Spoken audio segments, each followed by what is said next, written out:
brez roke. Brezročna umetnost, slikarstvo, kontradicijo in adjekto. Kako pisati, risati, slikati brez roke, človeške roke?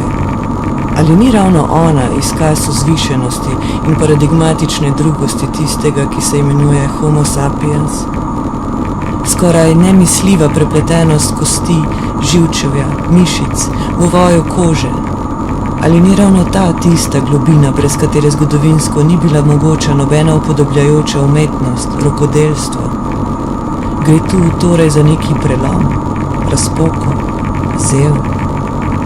Roka ni roka.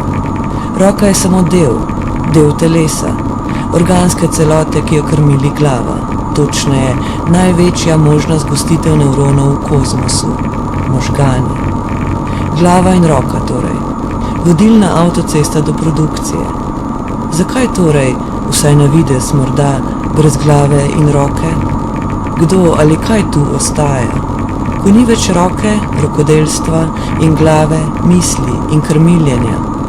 Seveda umetnik se je odselil, vendar ostaja, mora ostajati, ex nihilo nihil fit, brez nič ni nič po domače. Ostaja za špansko steno nove roke, kompjuterja, algoritma, binarizma dolgih serij nič in ena. Njegova roka, recimo ji proteza, je toliko močnejša, on sam, napol kiborg, proizvaja iluzijo, ki je toliko upadljivejša. Recimo temu novo delo, novo rokodelstvo, handwerk. Nov podpis njega, človeka, ki je sam čudno znamenje, nedoumljiv, malo ne pošasten znak.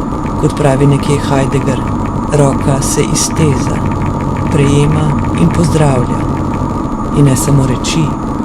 Roka drži, roka oblikuje in podpisuje, mogoče zato, ker je človek pošastni znak.